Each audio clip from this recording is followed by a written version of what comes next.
सरकारचं असं म्हणणं आहे, एक मुख्यमंत्री, दोन उपमुख्यमंत्री, आमचं सगळं मंत्रिमंडळ रस्त्यावर उतरलेलं आहे आणि आम्ही वेदना समजून घेणार. शेतकऱ्यांनी काय म्हटलं, तुम्ही रस्त्यावर उतरू नका, मंत्रालयात बसा, पण तुम्ही जाहीर करा मदत, असं शेतकरी म्हणतात. तुमच्याच शेतकऱ्यांची जी अपेक्षा आहे एकरी 50,000 हेक्टरी 50,000 काय रास्त आहे. हेक्टरी 50,000 रुपये शेतकऱ्यांनी जी मदत ही भूमिका किंबहुना मागणी नोंदवलेली ही रास्त आहे. आणि हे चित्र जर आपण पाहिलं हे बोलकं आहे. आता ह्याला कुठल्या पंचनाम्याची गरज नाही किंवा कुठल्याही अभ्यासाची गरज नाही. पंजाबमध्ये 50,000 एकरी हेक्टरी तिकडे मदत मिळू शकते, महाराष्ट्रात का मिळू शकत नाही? सगळ्या योजनांना मिळालीच पाहिजे,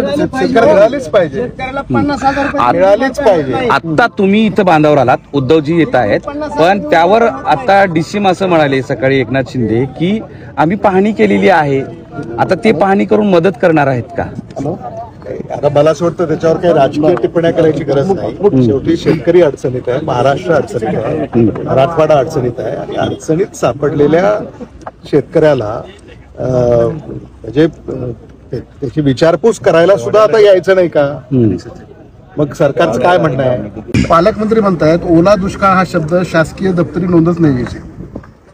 आता ओला दुष्काळ मी ऐकलं, बोलीभाषा बोलली आहे, पण ती भावना आहे सामान्य माणसाची. पण ओला दुष्काळ झाल्यानंतर वेगळे निकष आहेत ना?